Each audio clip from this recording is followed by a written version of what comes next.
night and I thought you were there. Well, I'm trying to avoid dinners now. Rainy. I'm not I'm not going to SAR anymore out at Hidden Valley. Will, I'm sorry, but it's too damn far for me to drive at night.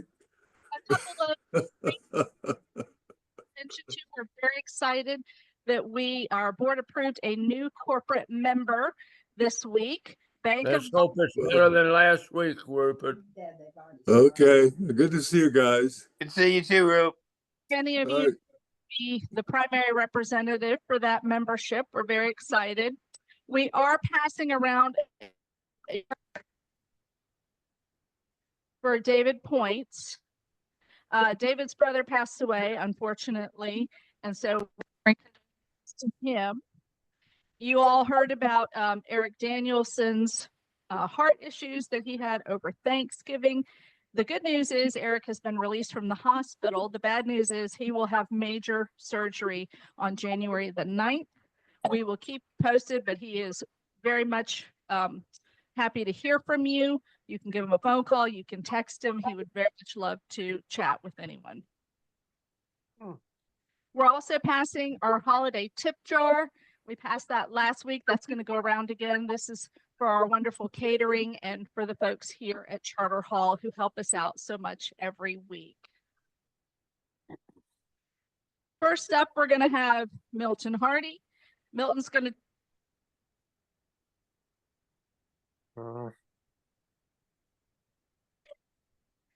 Nancy Horn, always. Milton's going to give our call for introspection as well as our pledge allegiance. Good afternoon, everybody. Good afternoon. I don't know, I'm a preacher. No, again, I can do better than that the first time. I found something that might be a little bit festive and education at the same time, and Kiwanis and stuff, I had to mix it up. So today's introspection is going to be called the 12 Days Kiwanis Christmas. On the first day of Christmas, Kiwanis gave to me a smile brightened my day. Second day of Christmas, Kiwanis gave to me 2 helping hands. On the third Christmas, Kiwanis gave to me 3 tots, 2 helping hands, and a smile to brighten my day. On the fourth day of Christmas, Kiwanis gave to me 3 toys for tots, 2 helping hands, and on the fifth day of Christmas, Kiwanis gave to me 5 golden drinks, 4 coats for warmth, 3 toys for tots, 2 helping hands, and a smile to brighten my day. You're doing a good job. On the sixth day of Christmas, Kiwanis gave to me 6 meals for families, 5 golden dreams. Can you sing it? Such a good president. 4 coats for warmth, 3 toys for tots, 2 helping hands, and a smile to brighten my day. On the seventh day of Christmas, Kiwanis gave to me 7 kids in courage, 6 meals for families. Thank you. 4 coats for warmth, 3 toys for tots, 2 helping hands, and a smile to brighten my day. On the 8th day of Christmas, Kiwanis gave to me 8 volunteers cheering. Everybody cheering. 7 kids in courage, 6 meals for families. Bring her to church. 4 coats for warmth, 3 toys for tots, 2 helping hands, and to brighten my day. On the 9th day of Christmas, Kiwanis gave to me 9 scholarships offered, 8 volunteers cheering, 7 kids in. I forgot to go back. 8 volunteers cheering, 7 kids encouraged, 6 meals for families. Somebody gonna get you. 4 coats for warmth, 3 toys for tots, 2 helping hands, and a smile to brighten my day. I'm running out of breath. On the 10th day of Christmas, Kiwanis gave to me 10 playgrounds thriving, 9 scholarships offered, 8 volunteers cheering, 7 kids encouraged, 6 meals for families. 4 coats for one, 3 toys for tots, 2 helping hands, and a smile to brighten my day. We're doing that now. I like it. On the 11th day of Christmas, Kiwanis gave to me 11 books for learning, 10 playgrounds thriving, 9 scholarships offered, 8 volunteers cheering, 7 kids encouraged, 6 meals for families, 4 coats for one, 3 toys for tots, 2 helping hands, and a smile brighten my day. On the 12th day of Christmas, Kiwanis gave to me 12 communities, 11 books for learning, 10 playgrounds thriving, 9 scholarships offered. Hope you do a little bit more than that. 8 volunteers cheering, 7 kids encouraged, 6 meals for families. Everybody. Some of y'all cannot sing. All right. 4 coats for warmth, 3 toys for tots, 2 helping hands, and a smile to brighten my day. As a 2-time veteran, I find it my pleasure to do the pledge. Help me do it if you don't mind. I pledge allegiance to the flag of the United States. United States of America, and to the republic for which it stands, one nation under God, indivisible, with liberty and justice for all. That's some flair right there. All right, next up, Rachel Hopkins is going to introduce our guests.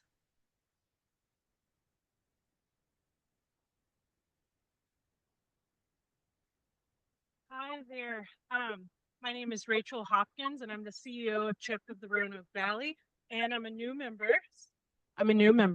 So one of my jobs was to work the welcome desk, and also share with you why I'm a member. I'm a member because the 12 days of Christmas that Milton, or of the Kiwanis Club that Milton just shared with us, for me, it's really, that's 365 days a year with the Kiwanis, and I love to be a part of that. And I love being here on Wednesdays and just what this room feels like. So our guest today, I brought a guest, and it's my friend Jennifer McPherson. Please stand when I call your name, and I'm supposed to stand, but I already am. Jennifer is a project manager with Partition Plus, and she's a really good friend. We also have Maureen Best and Amelia Empson from LEAP. Welcome. Their hosts, well, we're hosting you today. Thank you very much, and welcome.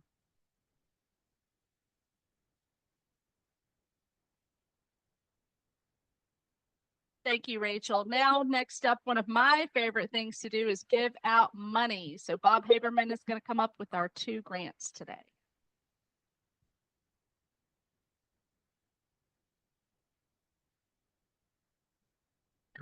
And thank you, President Jean.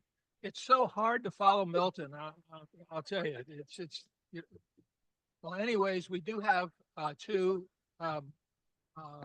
grants for it this afternoon, and we're first going to call up LEAP.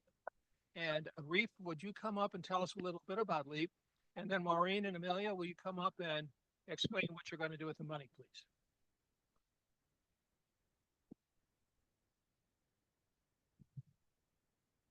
Thank you.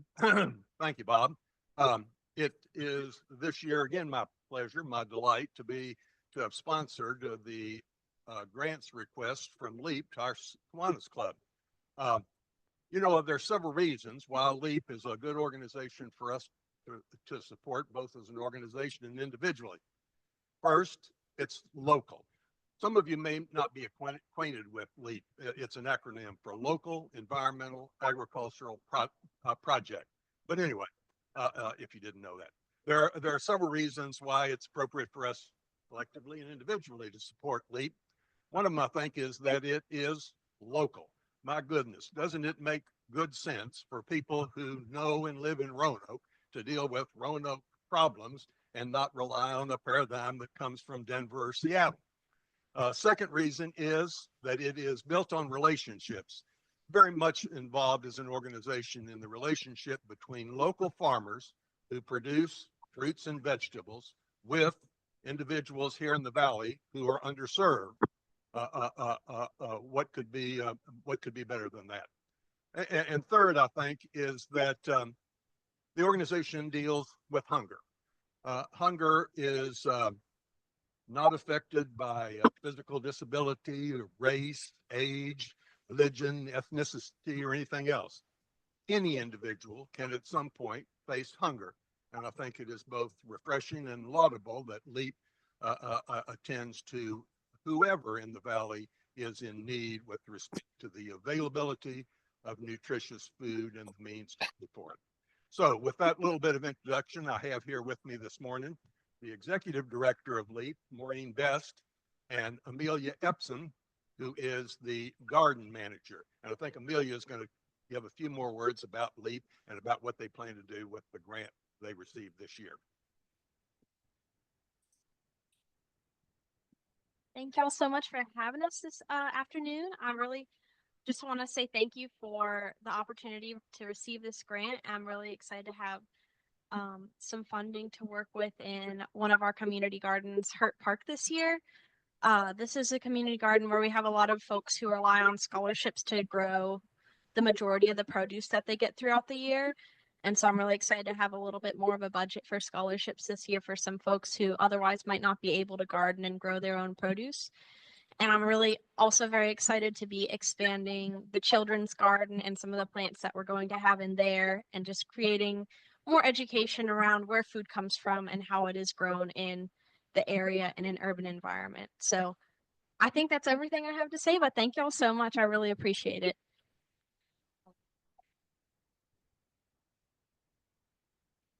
In the winter where you can get local food. So there's a community store, mobile market, and then West End Farmers Market, Grandville. Very dynamic.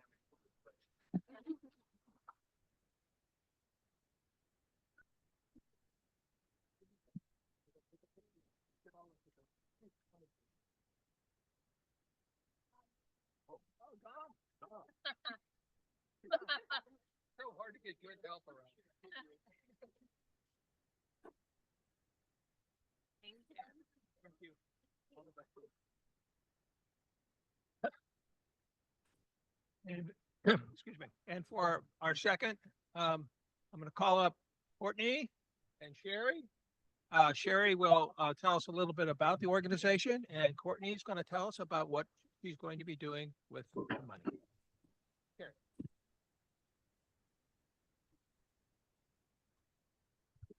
Thank you, Judge Bob. Appreciate the introduction. It is my great honor to have sponsored the application that was submitted by CVC, Clean Valley Council. And the director of that organization is now a Kiwanian, thanks to many of us who recruited her.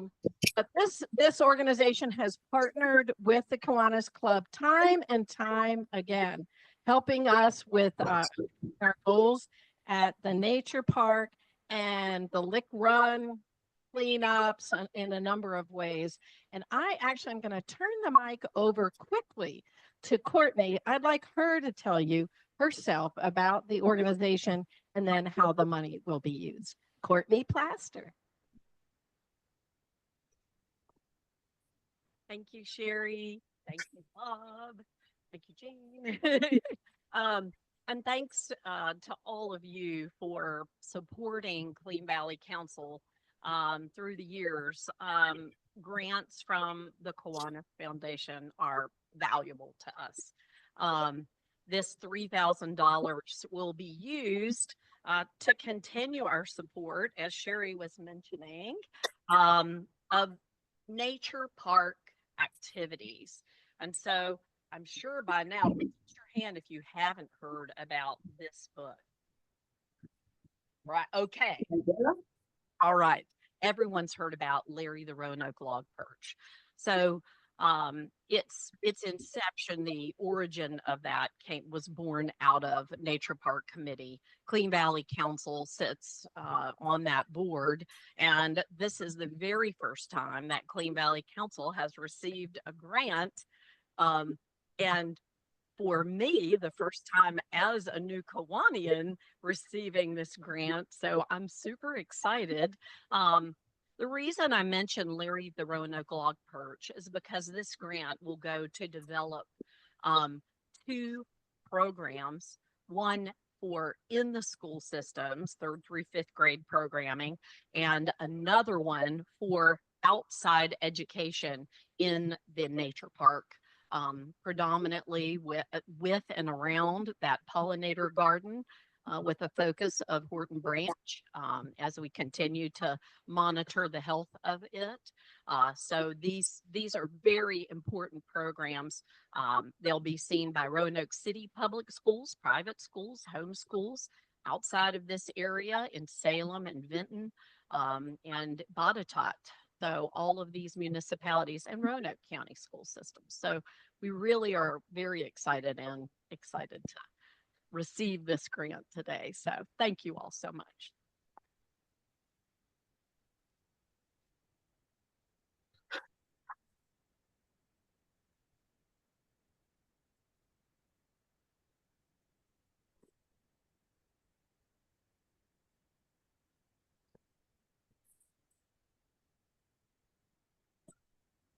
Awesome. Let's give another round of applause for our grant recipients doing great work in the community. Thank you. Thank you.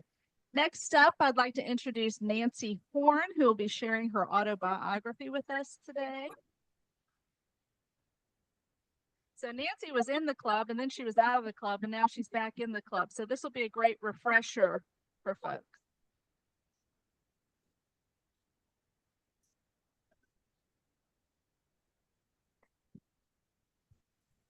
Well, I've got my little cheat sheet here because there's lots of things I've been involved in during my career. But the most important thing that I'd like to tell you is that I was Commissioner of Revenue for Roanoke County for 22 years and worked in the Commissioner's office during that time for about 9 years as a Chief Deputy. But I have children. I have a son and I have, can you hear me? This mic sort of speaks back. Anyway, yeah, maybe up because I'm tall. Anyway, I have a son and half of a daughter who is a stepdaughter. She doesn't like that word at all. It's Dr. Kimberly Horn. She's recently published a book, and I've got to plug that book, and you can look for it on Amazon. Friends Matter for Life, and it's a great story of how to treat people, and it's just a real good book. But anyway, like I said, I have and I can't leave out my beautiful granddaughter that I waited all my life for. I guess I always wanted to be a grandma, and she's made one of me, and she's a great granddaughter. She lives now. She's working in Atlanta, degree and going through college, and she's just a great kid.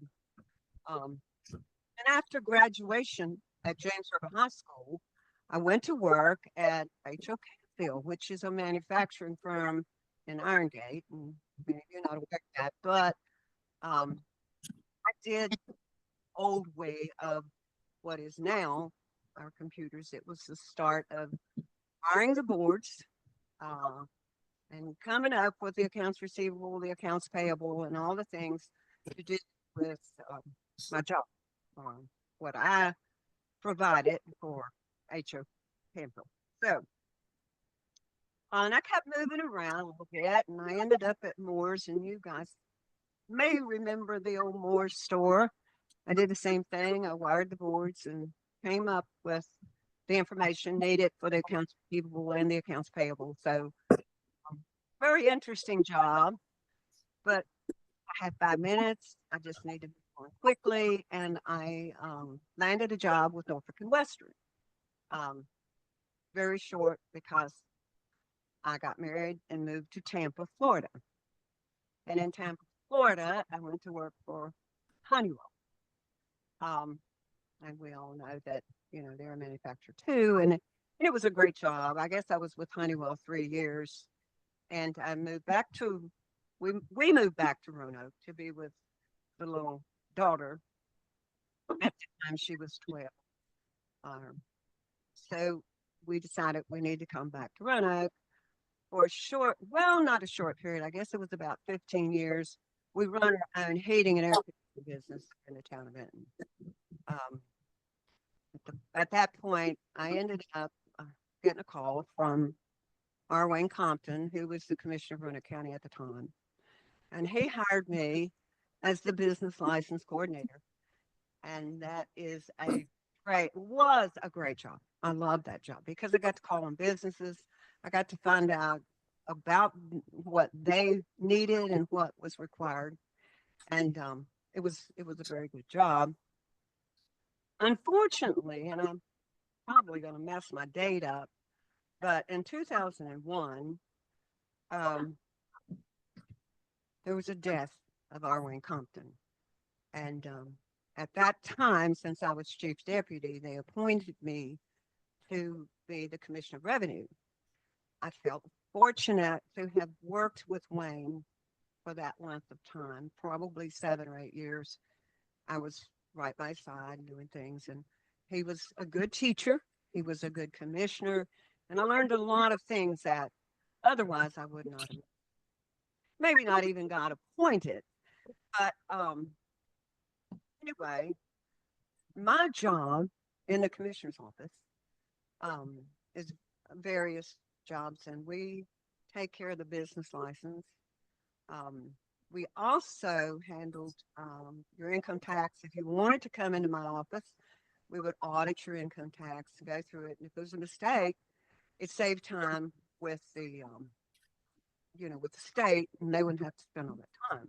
So that was one of my services, and I went to libraries and held classes on income tax, which is, people don't like that tax, and they get a little angry with you. But it's all in what we have to do with our job, and it was a good job. Otherwise, I did all the assessing of anything that had wheels, any car, bus, anything that was located in the county. And what I liked most about that time in my life, other than the fact that years ago I grew up with Elvis Presley, and that was wonderful, just being aware of the time. I'm old when I grew up with Elvis Presley. So, and we didn't have the fear we have today. That is a real sad time that our children have to take classes to hide. And I wish there was something that could be done. But now, I guess I'm employed as a Kiwanian. And I love you Kiwanians. You're always so willing to help. And I hope that I can get back busy. I've had family members with health problems, but that's kind of coming to where I can get back and we could start on the things we do in the spring. And I'll get back with my Key Club, because years ago I had a very active Key Club. They worried me to death, and sometimes when I was going down 581, I would look up on the mountain, because that's where my most busiest Key Clubber lived, and I said, she's up there working, making me do things. She's up on that mountain, putting me back to work as her advisor, and it was a good time. So I hope I can end up with the Key Club and helping that in that somewhat. I'm finding Harry's going to send me everything I need, weren't you, Harry? So it'll be a good time, and I'm proud to be a Kiwanian. And today, just when I came in here, I found out this is not, you don't have to do this.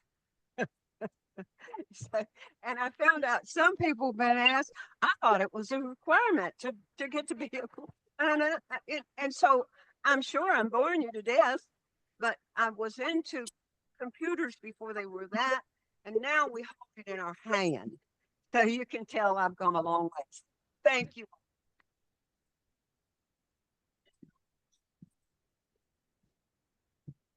Thank you, Nancy, for sharing your life and career with us and for being an inspiration to younger women in the workforce.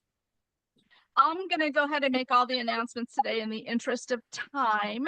We also have a few brag bucks I want to make sure we accommodate today. So starting out, I just wanted to mention again the Grand Angel Project contributions for family service for older adults who are living in assisted living and who do not have family members to provide Christmas to them.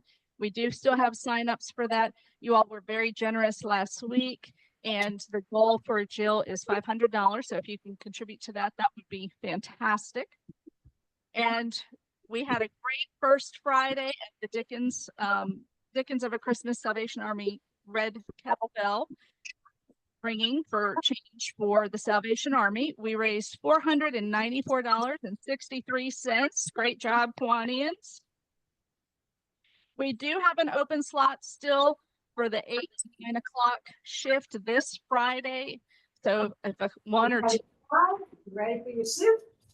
John Pendleton is here with us today, you can let him know available to do that. And you'll get says Kiwanis on. We have our presidential advisors meeting tomorrow at 11 at Montano's. You can talk to Mike Obrachta about that. We also have on January 17th, the Rail Yard Dogs hockey game signups table for that. You can also talk to Mike Obrachta about that. He has very graciously organized that. Is the Montanos tomorrow? Next week is our center Christmas parties.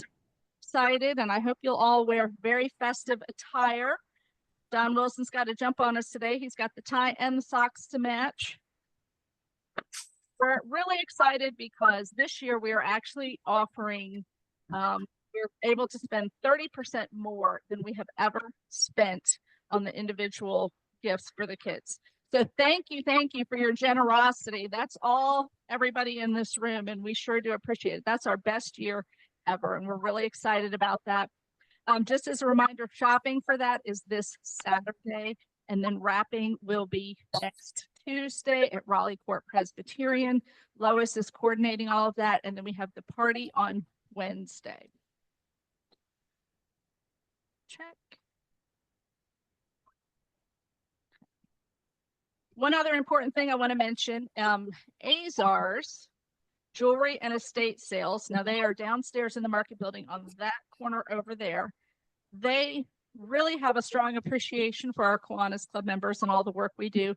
And they are offering a discount of up to 25% through the holiday season for purchases in their shop if you're a member of Kiwanis. That is Tony and Gina Azar. They're very thankful for the work we do in the community, and I encourage all of you to take advantage of that cool discount. Okay, next up, we've got some brag bucks. So I've got Chris Rouse. I have Bill Bestpitch. You might have to wait on yours, Lee. Bill Bestpitch. And who's my other one? Judy Clark. So we're going to start with those three, please.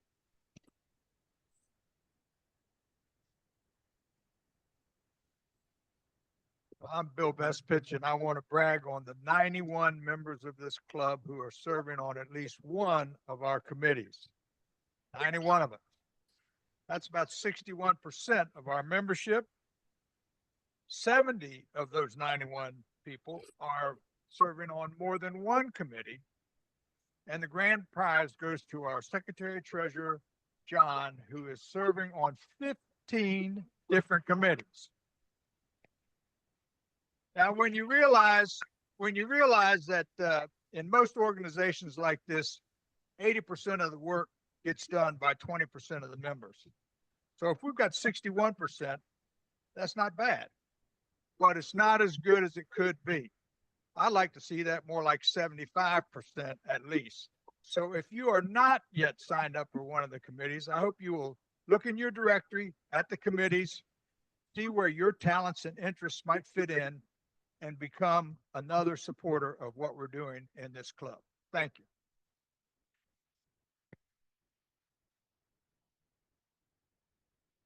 Hello. I am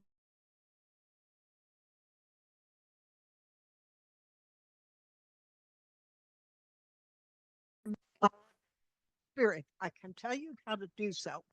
Come to South Roanoke United Methodist, 2:30 Saturday, for a complete extravaganza. David Stewart Wiley, his incredible concert mistress, Akemi Takayama, and a wonderful bass singer who actually lives at Smith Mountain Lake. are going to do a fantastic Christmas program. It will cost you absolutely nothing. So come and join the fun. We'd love to have you.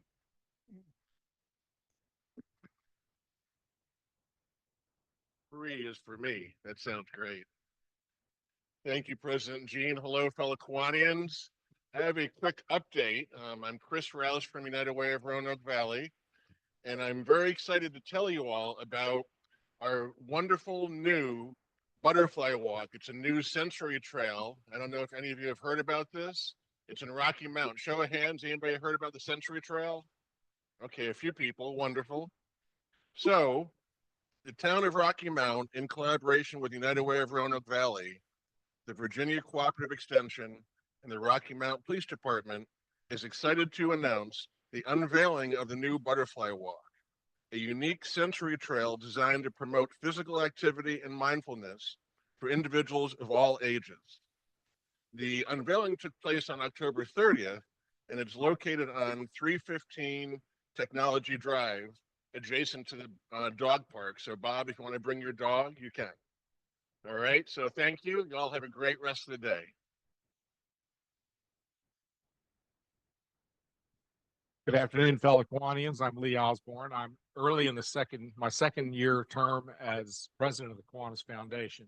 And I'm up here primarily to give you a heads up that you'll be getting a letter in the mail in the next week or so, advising you that we are having an end of the year, beginning of the year campaign to raise money for the Kiwanis Foundation. As I hope all of you know, but if not, you will know now, that the Kiwanis Foundation provides a significant amount of support for our community service budget. Somewhere close to 50% of our community service budget now comes from annual contribution from the Kiwanis Foundation. What allows that to happen is the gifts that you all make that have accumulated over years to be approximately $1.4 million now. So it's important that you pay attention when you get this letter. We are going to motivate you to give by having a drawing after our Kiwanis anniversary on January 28th for some door prizes. And the letter will explain how you can be eligible for that drawing and perhaps to be eligible for more than one entry in that drawing. I want to thank Kevin Reeder and Bob Harriman for their work as part of our board in putting together that letter. And if you have any questions when you get it, talk to me or one of them. Thank you. Good afternoon, everyone. I'm Bruce Swanson, and I'm going to go home and push my qualified charitable distribution button for the Kiwanis Foundation when I get back. I just returned from a nice long vacation, but I wanted to give kudos to the Roanoke Symphony and the Roanoke Junior Symphony. My grandson, Isaiah Swanson, was a graduate of Cave Spring last year. He's at the University of Chicago, and he is now playing tuba with the University of Chicago Symphony. So we are very proud of his accomplishments and, of course, the history of working with the symphony here. Thank you. Thank you very much. And for our guests, just so you know, those brag bucks go into our foundation. So we always like to encourage those. All right. Next up, I'm going to introduce Lori Baker Lloyd, who's going to introduce our speaker today, Ahu Salem. Thank you.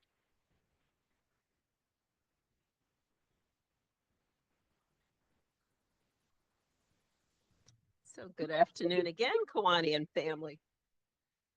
Today we're going to continue with the two-part literacy series that I mentioned last week.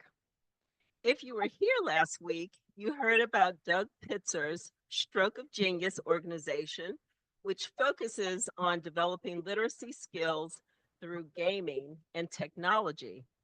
His organization works with teens to reignite an interest in reading and education overall. Well, today's guest leads an organization that provides literacy development for adults. It's with pure joy that I introduce our speaker for this afternoon, Ahu Salem. Ahu serves as executive director for Blue Ridge Literacy, which is located just up Jefferson, I don't know which way, Avenue on the ground floor of the main library building. Blue Ridge Literacy, or BRL as we refer to it, is a community service organization whose primary focus is preparing non-English speakers for life in the United States. Ahu has served as executive director for the past 5 years. She hails from Iran, and in an article that was published in the Roanoke magazine back in 2022, she shared that she grew up in the midst of war, mass protests, and constantly shifting political and cultural expectations. She left her country not to flee violence, but to see the world and further her education, and that she did. While working on her master's degree in Sweden, Ahu became fascinated with the study of migration. She went on to earn a PhD in sociology in Italy, where her research focused on immigrant migration and success. As she was studying abroad, she met her husband, Isaac, who grew up in the Roanoke area. I proudly serve on the BRL board, and I must add that in Ahu's short time in this role, the organization has grown by leaps and bounds. Under her leadership, BRL has more than doubled the number and types of programs it offers. Ahu leads a small, dedicated team that punches well above its weight. They work with learners, women and men from China, Afghanistan, Haiti, and other parts of the world who learn more than just literacy skills during their time at BRL. They also learn how to navigate in their new home, and they begin to form connections and friendships. Ahu says that that the sense of community BRL is able to create for its learners is the best part of what she does. I say having her as executive director is one of the best parts of serving on the BRL board.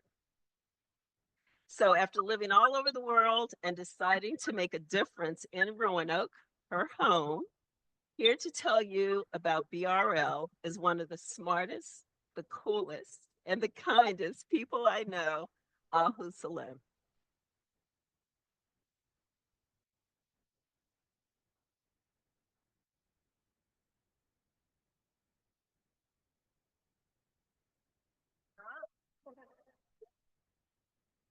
Good afternoon, everyone.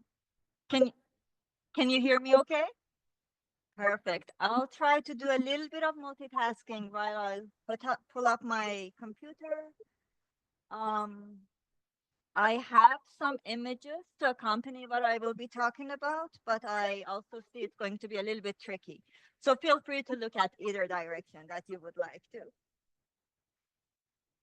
I am very pleased to be able to join you today to share a little bit information about Blue Ridge literacy. I am shorter than Lori is.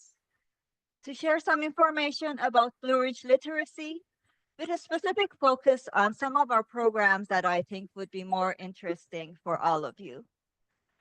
Okay. Let me just get on here.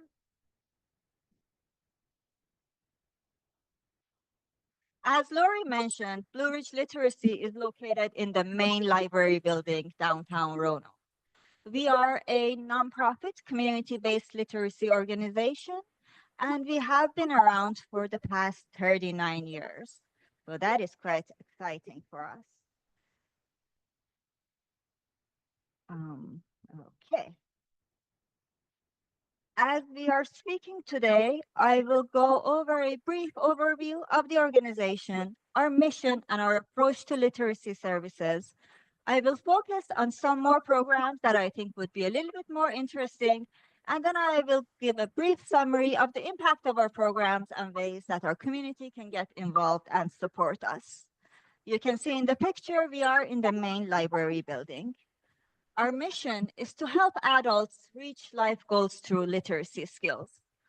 This is a very broad mission, and it's good for our organization. Our learners come from different parts of the world. They have different lived experiences, educational backgrounds, socioeconomic levels, educational levels, and ability to speak English. This means they have different life goals at different stages of their lives. For many of our learners, an important life goal is to be able to communicate in their new home, Roanoke, in the United States. Many of them want to be able to speak to the teachers of their children at school to help them navigate the school system. They want to get jobs or get a promotion, get a driver's license so they can have the ability to commute here in the United States.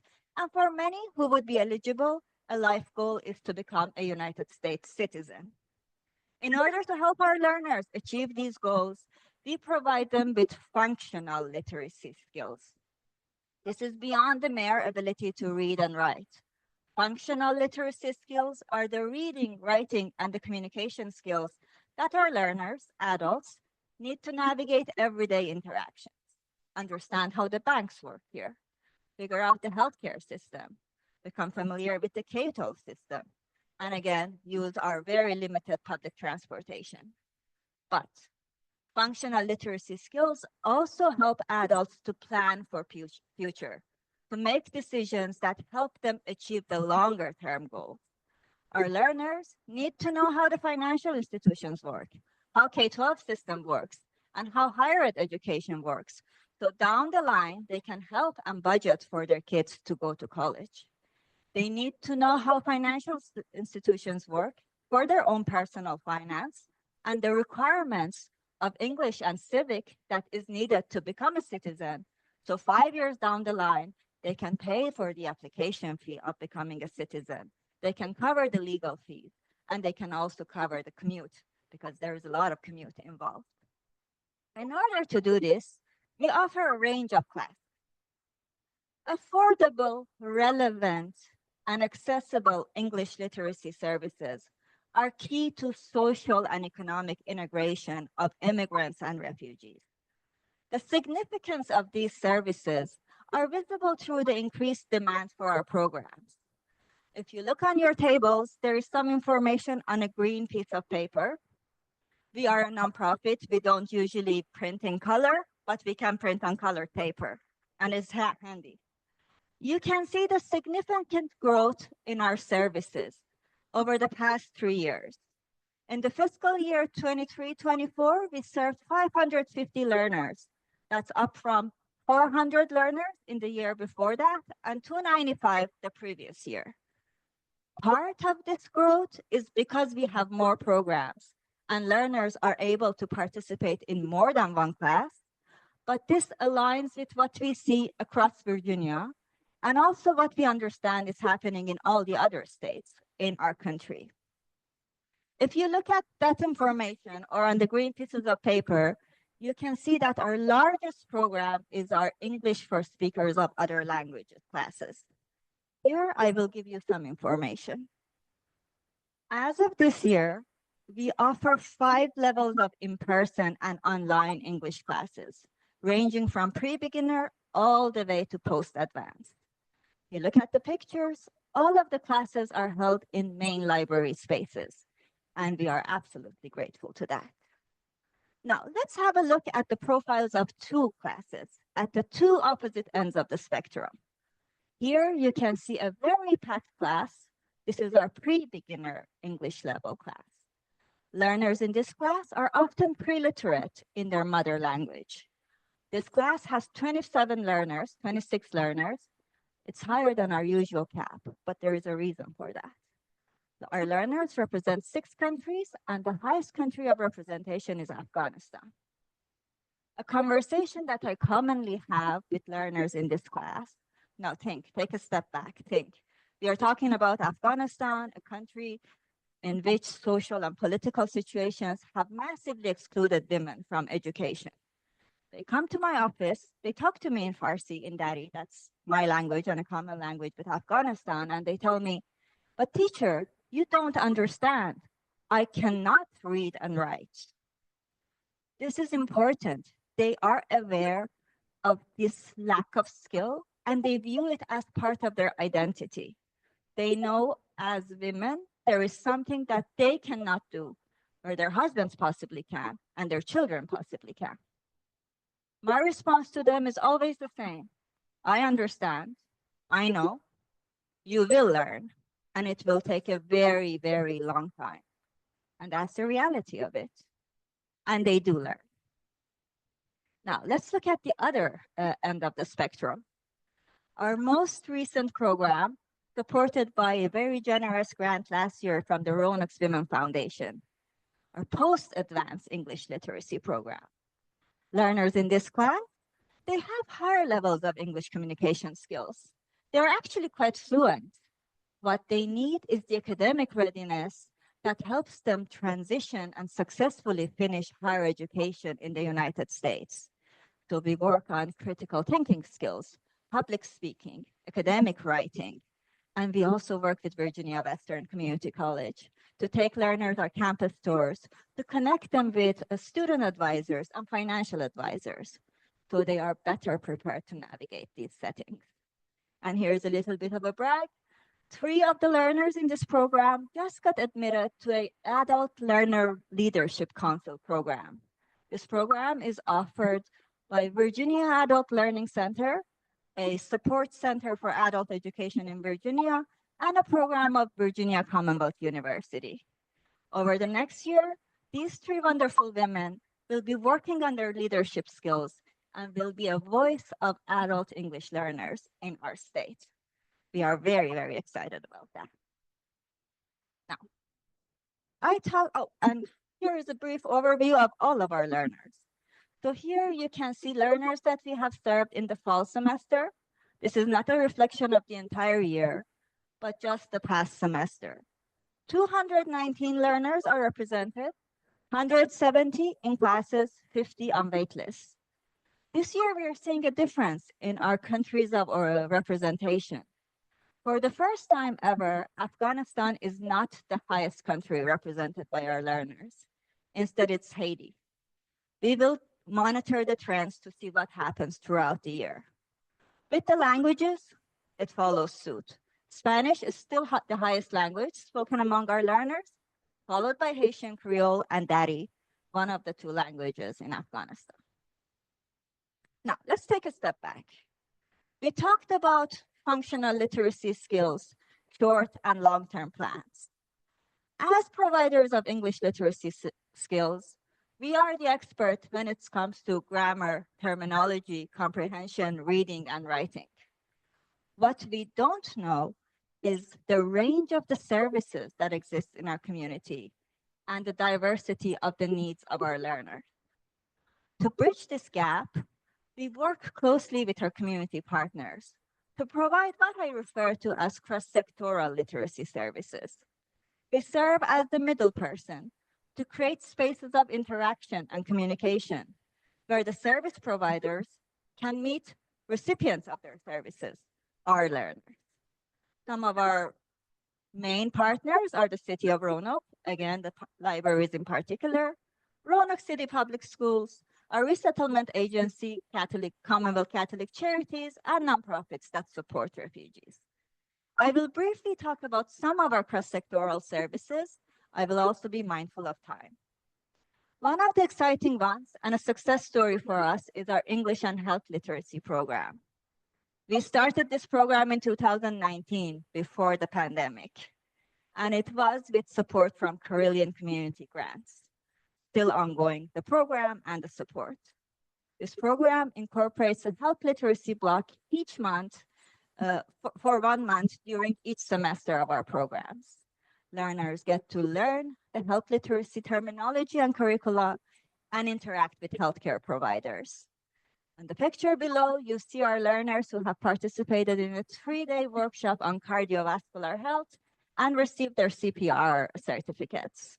In the other pictures, you can see them participating in different activities, health fairs, and becoming familiar with the resources that exist in our community.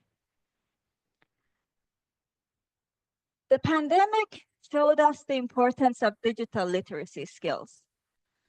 Following the pandemic, with support from the City of Roanoke's CARES Act and ARPA funds, we established our first structured digital literacy program.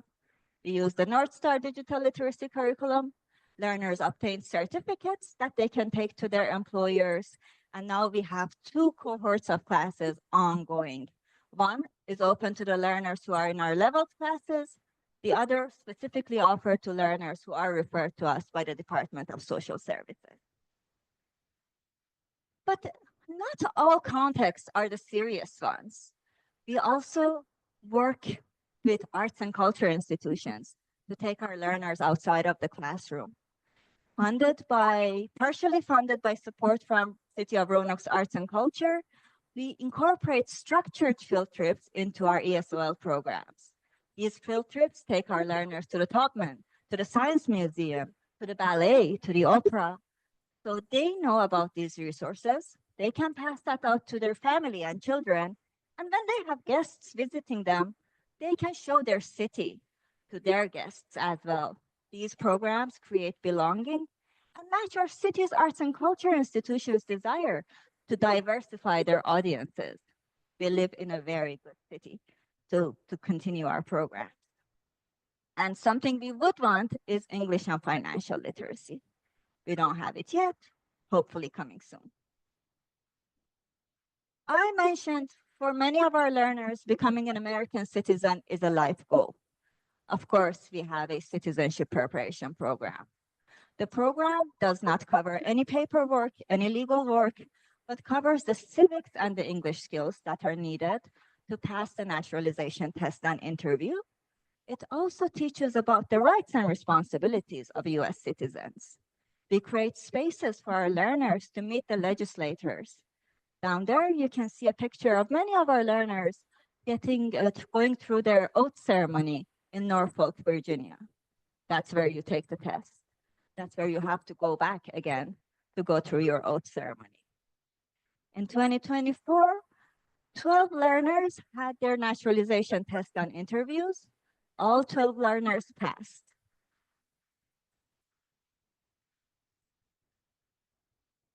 Today, we have 2 learners who are taking their tests, and we are checking for their results quite anxiously.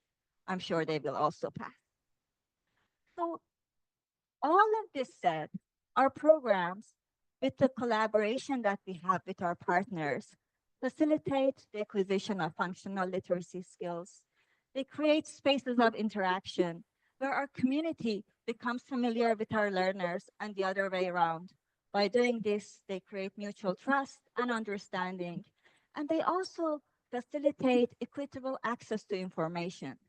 So our learners have access to what is out there, and also they are incorporated in data collection, that their voices are also heard. For the past 39 years, Blue Ridge Literacy has constantly adapted and diversified its services to meet the needs of our learners. As we head into 2025 and our 40th years of existence, we are committed to continuing our service and our growth, despite the challenges and uncertainties that we expect would be ahead of us. From our community, we ask to spread the word about our services. Connect us with more community partners, businesses who may want our services, and volunteers who may want to join us in our programs. And also, make sure everybody who would benefit from our services knows about them.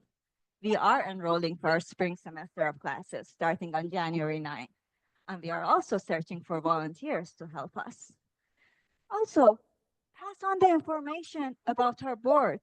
We have a wonderful board, and our board vice president can tell you a little bit more about that. And join us in our activities as events as we enter our 40th year of existence. Thank you very much for listening to me. I'm available for your questions, or you can contact me later on.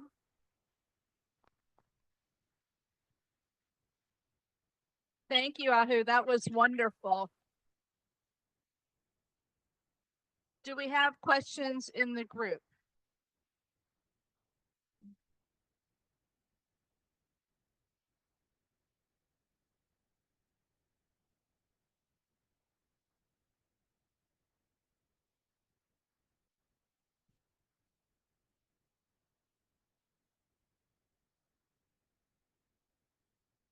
So the question asked is how many cumulative citizenship awards have been given out? I will need to look into our data I know last year in 2023, we had 23 learners pass the citizenship. And as we've been reflecting on that, part of the reason for the lower numbers could be the fact that those who are eligible today or this year to become citizens more or less should have been here for the past 5 years. So we are entering the era that the refugee resettlement cap was much lowered during the past administration. So the number of people who would be eligible in our city are also lower.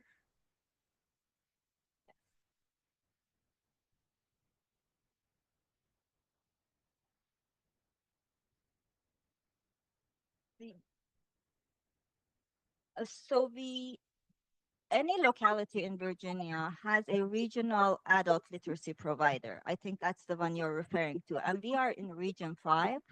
We do work very closely with our regional provider. In fact, we do have an MOU. We share some learners and we receive financial support from them. Is that what you were referring to? A Region 5 adult literacy provider. They offer GED programs as well.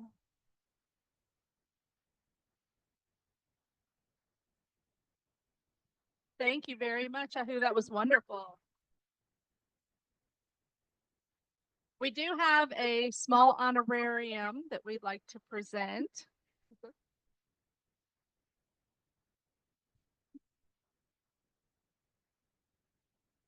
And as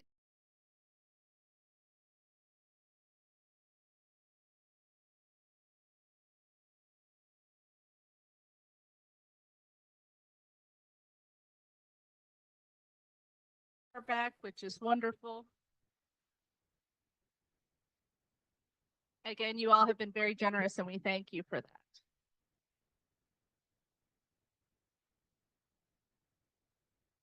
Okay, with no further business, I'm going to call us adjourned and we'll see you all next week.